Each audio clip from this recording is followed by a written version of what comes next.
Café Anyway.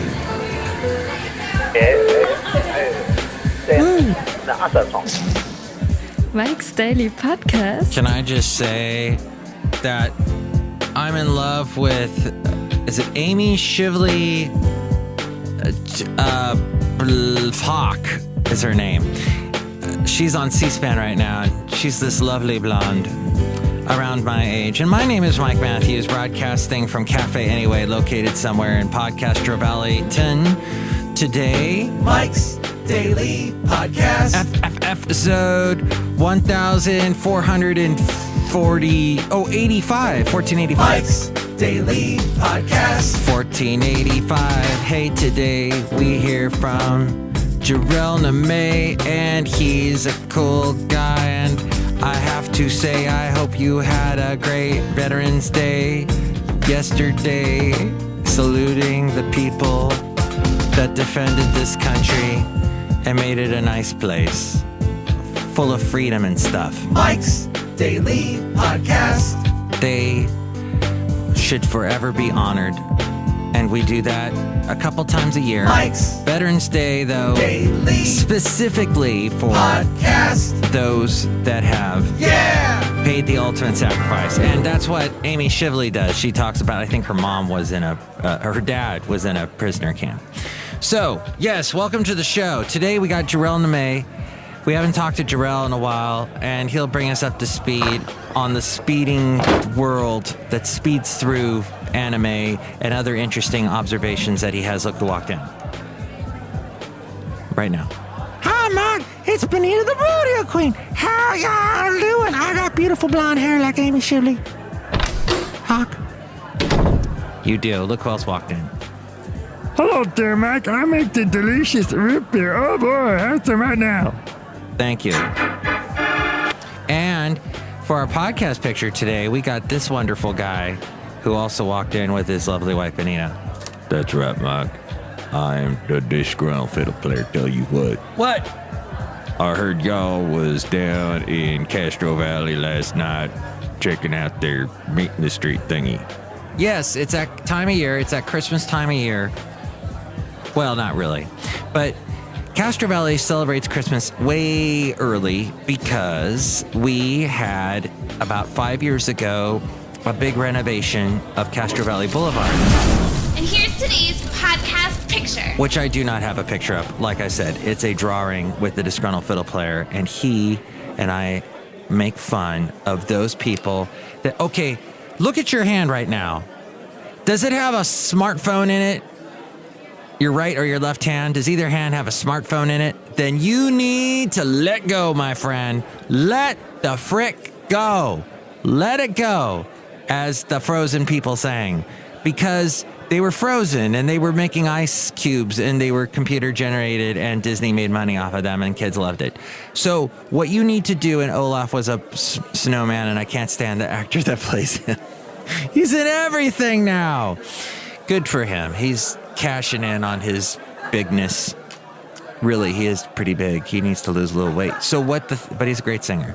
You know what the thing is that we have phones in our hands all the time, the smartphones, our little computers, and it needs to stop. We need to let go. God, I hate Brian Kilmeade. Oh, kill me now, Brian Kilmeade. You are let's see, it rhymes with douche. Oh no, that's the word.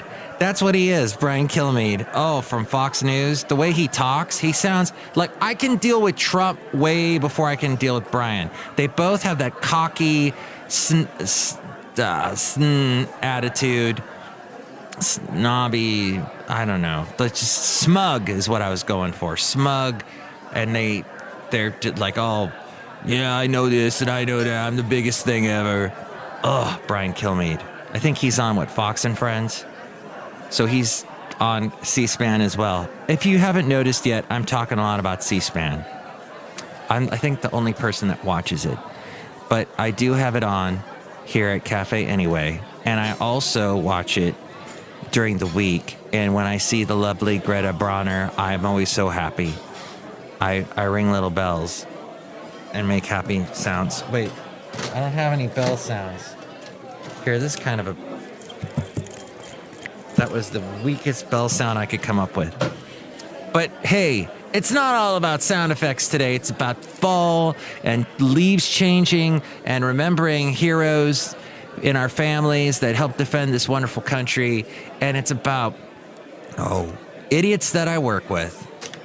God, I work with some idiots. Oh my gosh. Okay, so what I noticed about 8 years ago, when I was a program director in Alabama, and we were required to hire some young people trying to get their start in radio. And they, I was once one of those young'uns, and I feel like, we need to give people a opportunity, help them out. And oh my gosh, just the level of ineptitude. The fact that they would first off, you can't communicate with them on the phone. If you leave a message, they won't listen to it. That blew my mind. I remember we had this event, and it required driving a long, long ways. And I needed this young 20-something to drive the van that we had. This big, actually it was a big truck full of stuff in it. I needed him to drive, and he didn't listen to my message. He forgot to get something. We had to actually go back and get it, take this long drive back and then go back. All because he wouldn't listen to his phone messages. How hard is that? You get a notification. Well, about 10 years ago, you still got notifications. There's no excuse. The excuse is so we have at one of my jobs, they sent out the schedule in an email. And this guy didn't show up for work because he said, I got the email, but I couldn't open the schedule. And he left it at that. He didn't ask anything. He didn't can you clarify it or whatever? You've got to follow up with these things. I don't understand why people don't follow up with stuff. He did write back to the scheduler guy, hey, can you send this to me in a format that I can read it? And then the scheduler guy, he's my age, and he's also inept. So ineptitude's everywhere. And he didn't know how to, so I don't know what, I could open the format that the schedule was in, but somehow so miscommunication, whatever you want to call it, misunderstanding, misindependent, what am I doing? What was that song? Hey, I've got a little song library here. I bet you I can find it and then play it for you. And that would be, nope, I can't because this is moving at the speed of molasses. Let's see. If I click that and go oh, here we go. Let's see if this plays. Oh, yeah. That was like 10 years ago. No, that was more. Like 15 years ago, that song. It's independent. Kelly Clarkson's big hit right after that One Moment in Time or whatever that song was. The Moment Like This. That's right. Ugh. I'm not going to play that for you. I'll spare you. So the fact is that I don't understand the bad. I guess because I'm a communications major, and I know I had a failed marriage, and the communication you need, that's the number one thing in a marriage, and I failed because I couldn't communicate right, or I tried, but somehow it didn't. I don't know. We can. I hate this term. Unpack that for years. Unpack the crap that was going on. Just some stuff just sometimes it boils down to chemistry. But the communication went bad and it went awry and it was over. But hey, Miss Independent, Kelly Clarkson. And okay, I ended with Kelly Clarkson. I'll pick it up here with somebody I was listening to, doing an interview show that actually I produced, and his interviewing skills were interesting in that he didn't listen at all to the answers. I'm seeing more and more of this. People doing interview shows where they don't listen. I noticed Jimmy Fallon doing this years ago when he first got started on late night talk radio. No, he's not on late night. He's on late night television shows doing a talk show where he's interviewing people. And he would just not listen. And it used to be I used to love that about Jon Stewart, is he would listen really closely to the answers and come up with these great follow-up questions. And a lot of people today don't ask follow-up questions. It's all stick to the talking points. Otherwise, this guest will never show up on your show again. You'll upset them. But this guy that does this radio show that I produce, he doesn't listen. So the guest was talking all about cybersecurity and about stuff like, and if you don't protect that, your company will be completely left open and all your firewalls will be down and you'll lose all of your money. And I kid you not, the interviewer said the following words right after he said that. He goes, "Oh, that's great. What's great about losing all your money? Interview guy? That's my question." Okay. Anyway, it's important to listen. And that's probably what ended my marriage, is I didn't listen. No, I listened a lot. I think I listened too much, actually. I talked to a marriage therapist that works down the hall from me at work. This was last week.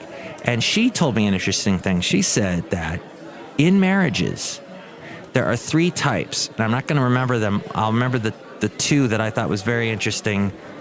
I can't remember the third. One of them was, there are some people in marriages that are really easygoing and there's never any big deal.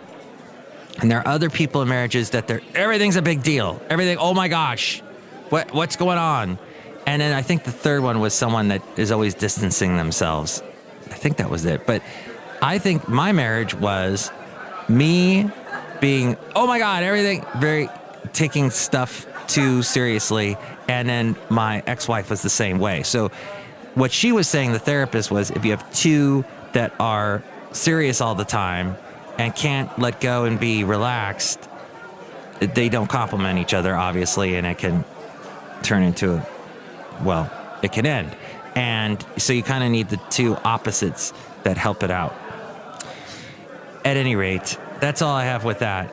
But I do have this that I saw about the Roy Moore thing just continues on. And a lot of people were saying, a lot of Republicans, as Roy Moore is a Republican, were saying, hey, if these allegations are true, he needs to get out of the race for senator in Alabama. He needs to get out. They didn't say he needs to get out. They just said if the allegations are true. But a lot of Republicans were starting to say, no, he just needs to get out. This is too. John Kasich of Ohio said he just needs to get out. I got 2 daughters that are twins, and just the stuff I heard about him with minors, with young girls, that's just not right. So, but for many evangelicals, fiery Alabama politician and judge Roy Moore has been a longtime hero. Others have sometimes cringed at his heated rhetoric and bellicose style. Now, his U.S. Senate campaign is imperiled by allegations of like I just mentioned, of what he's been accused of with girls. Not even teenagers, they're like tweenagers. This is one of the most excruciating decision moments for evangelicals, said president of the Southern Baptist Theological Seminary. These allegations, if true, see, once again, the if, are devastating. If true, this is a very big deal. Alabama voters, he says, face a potentially wrenching task of trying to determine if the allegations, which Moore has emphatically denied, are credible.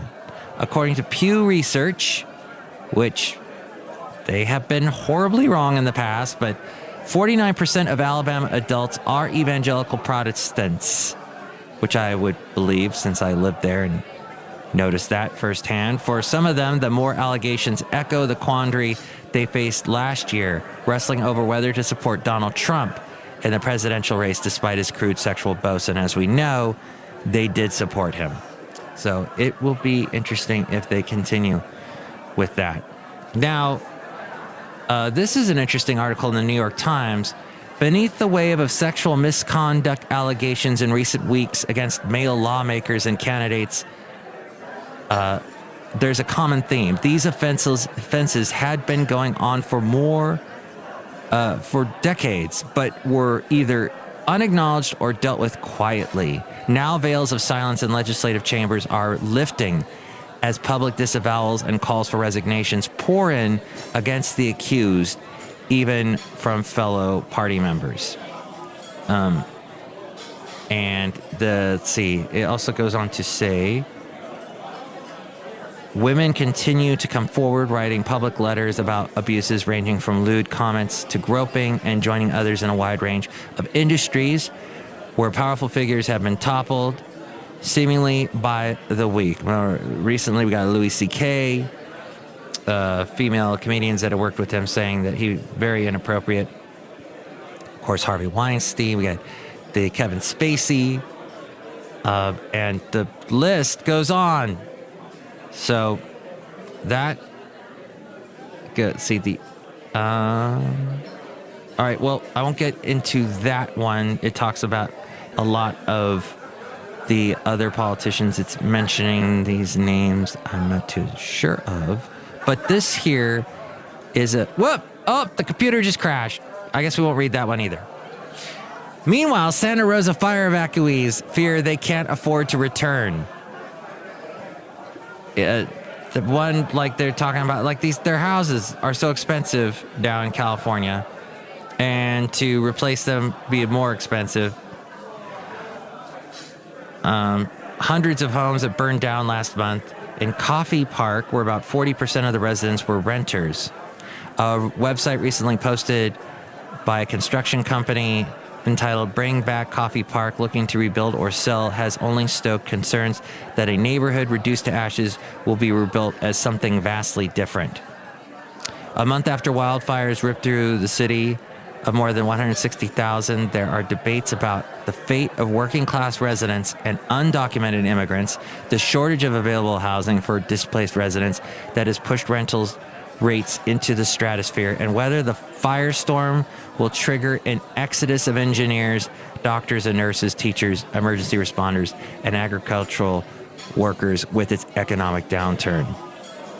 The dissension is playing out at town hall gatherings, on social media platforms, and in the opinion pages of local newspapers as the hard facts about the economic and social costs of rebuilding efforts start to take hold. This, according to Tribune News Service. Then there is Danica Rome. But before her, there was Joanne Conti, who was America's first openly transgender public official. And this goes to 1991, when transgender veteran Joanne Conti served as the city council of Arvada, Colorado. And now we have Virginia delegate Danica Rome. This article in the Daily Beast, they said that Danica Rome's state-level precedent was a messy one. In 2012, an openly transgender woman named Stacey Lawton won a New Hampshire House of Representative election only to surrender her seat due to prior credit card fraud. Former Massachusetts Representative Althea Garrison was outed as transgender during her first and only term, which ended in 1995.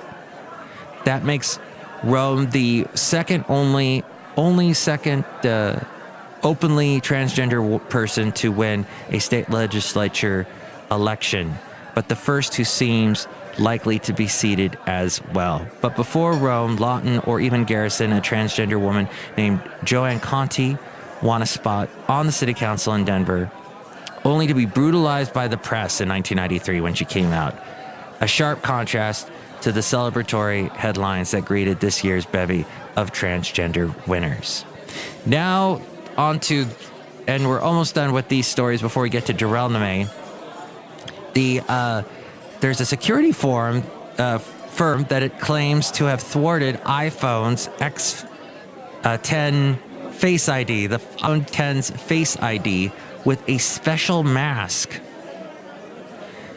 They have a specially built mask. Rather than strive for absolute realism, the team built its mask with the aim of tricking mapping technology. The creation uses handcrafted skin, quote unquote, made specifically to exploit Face ID. That's the big selling point of the iPhone X. While 3D printing produced the face model, other parts such as the eyes are 2D images. The proof of concept appears to work, and the question is, do iPhone X owners actually have to worry about it? Seems like they'd have to go a long way to make this work, to break into it. You need the 3D printer, but they claim it only required about $150 in supplies to create a real person's face, to make this cheat work. The demo shows Face ID working in one try, although it's not clear how many false starts this team had to do before succeeding. And now the last story is about Google. And their study shows how your account is most likely to be hijacked. Security threats like phishing, keylogging, and third-party breaches are pretty common knowledge. Google wanted to gain a better understanding of how hijackers steal passwords and other sensitive data in the wild. Now, this according to Engadget. The result, it found that among the three, phishing poses the biggest threat to your online security. Phishing. Hey, let's get to JARELNIME. JARELNIME.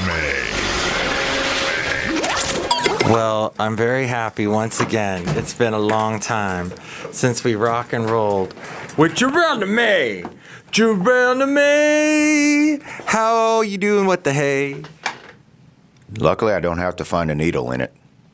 A needle in it? In the hay! Got it. Needle on the record. Did you ever own records? You're much younger than me. Did you have vinyl records? Just one. You did? What was it? Michael Jackson. Thriller? No, The Way You Make Me Feel. The Way You Make Me Feel. Oh, just the single, not the whole album? I think so. Bad. It was Bad was the name of the album. Was it really that bad? Because I'm bad! How bad was he? It wasn't that bad. It had some, there was like 5 #1 songs off that, including Smooth Criminal. Do you remember that one? Man in the Mirror? Yeah, I'd say Man in the Mirror is probably something that we all should really take more to heart. We should probably wake up with that song. And The Way You Make Me Feel. Do you look in the mirror and go, I gotta take a look at myself and make a change? Every single morning. I wish others would do the same. That's right. Jarel, what have you got planned for like the next couple of days? Like, we have some days off coming up. Anything? Well, I'm going to this one particular presentation because I've gotten into this campaign of helping to financially educate people, in particular, in other options that are out there besides the 401k or other things, which obviously have their advantages and disadvantages. So what if there were other things out there that you can also do with your money or financials, to which there are also some advantages and disadvantages, and then be able to compare all of them together, and there you can make the best possible decisions with your money. Wait, you're not talking about Amway or a Ponzi scheme? No, it's something completely different. But you know what? I would say this. If you're interested, your listeners are more than welcome to get in contact with me, and then I can get them in contact with the corresponding personnel. Ladies and gentlemen, this is the first time I've ever heard this from JARELNIME. That's amazing. Wow. How long have I known you? 15 years? No, wait, 2 years.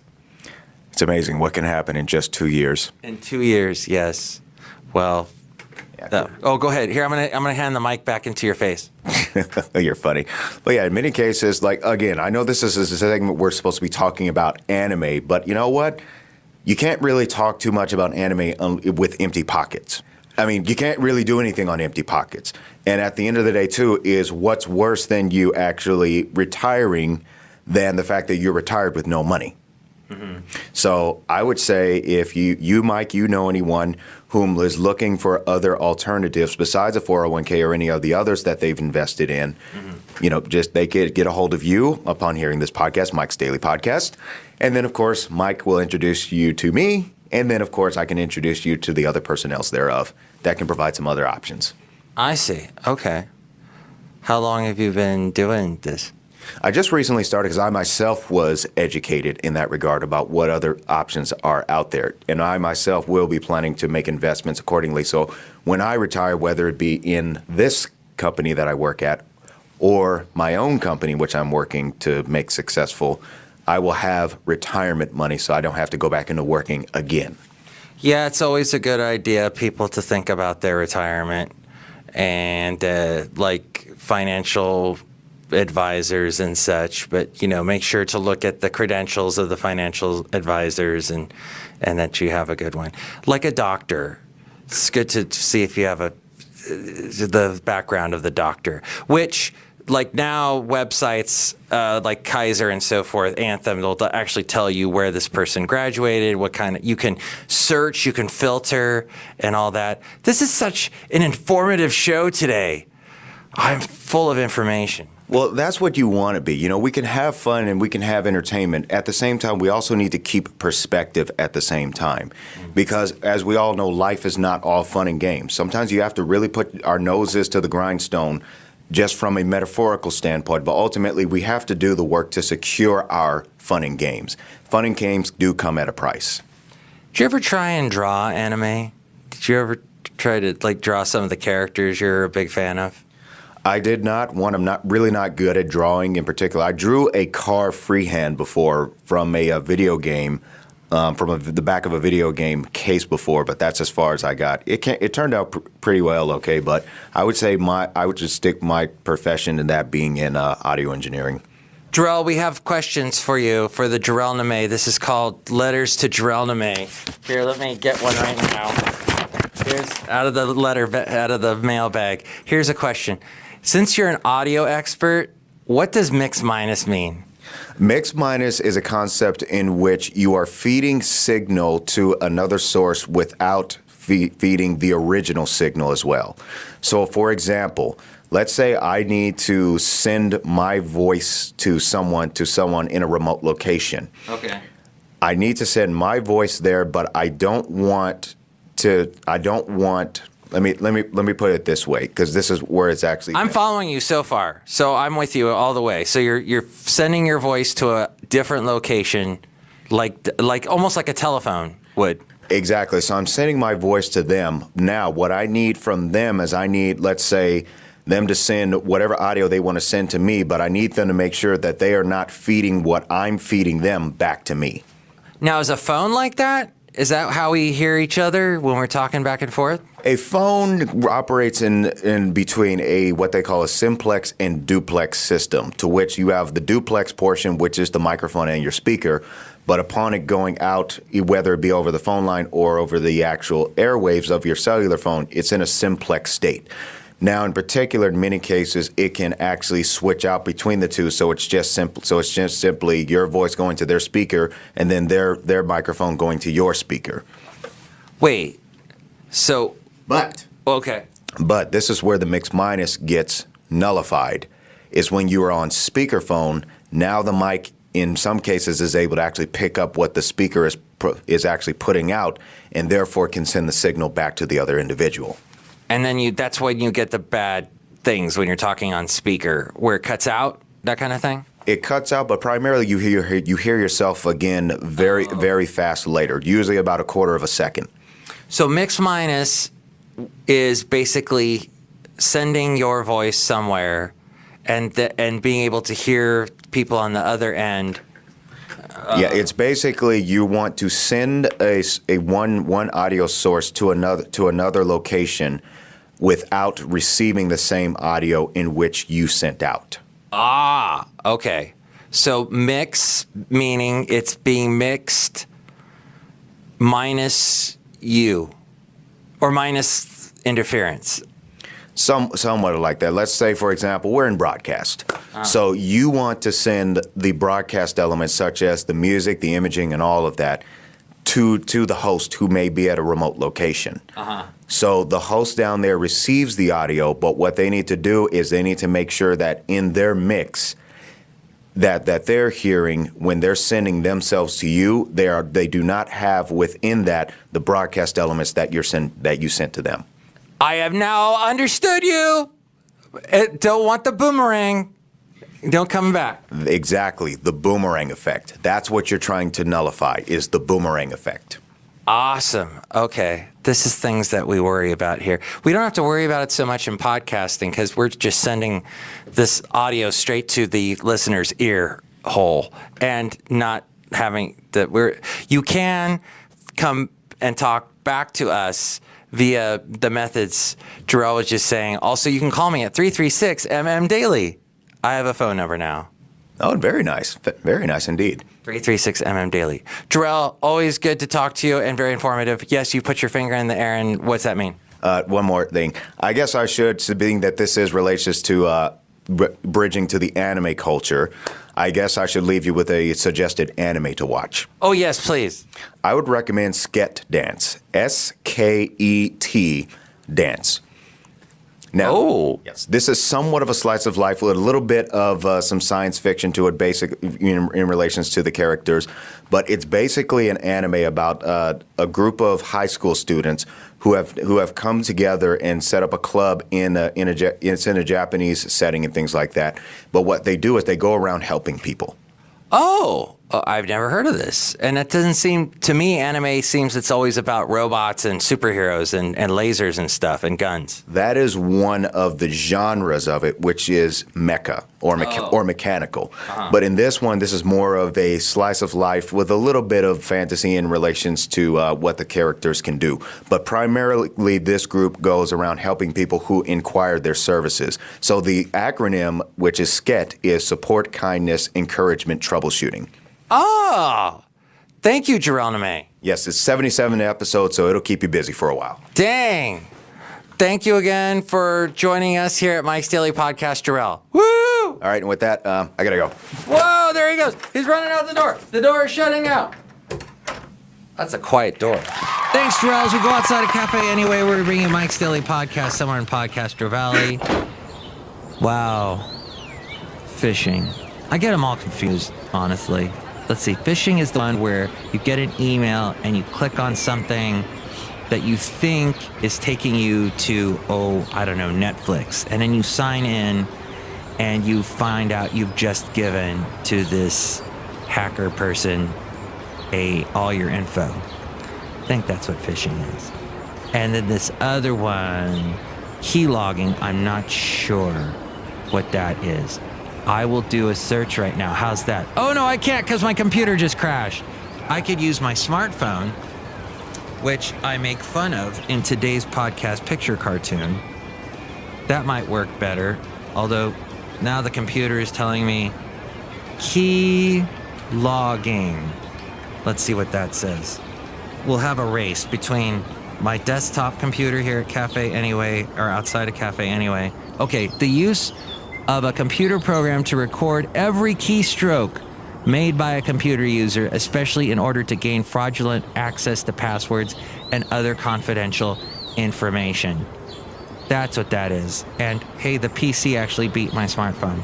But that's because I got to log in onto my smartphone. And I got to log in all the time because I don't want anyone breaking into my smartphone. And I'm using the old school non-Face ID stuff, and that's the way I like it. I'm using numbers. I'm using the wonderful world of the 4-digit code. Don't get phished. Don't forget your special code. And watch, oh my gosh, YouTube had somebody was, I don't know, have you noticed this lately on YouTube where they have streaming of, let's say, I think I've seen episodes of South Park, one right after another, that are just streaming without commercials on YouTube. Someone was doing that with Family Guy, and I love that so much. I'm not the biggest Seth MacFarlane guy, but it made me laugh. The Family Guy. Okay, I think I will close with that. Next show, it's going to be the wonderful Madame Rootabega, Valentino, and Bison Bentley. Enjoy your day, and don't forget your pen. Mike's Daily Podcast is written and produced and performed by Mike Matthews. His podcast is super easy to find. Download or listen to his show and read his blog at mikesdailypodcast.com. Email Mike now at mikesdailypodcast@gmail.com.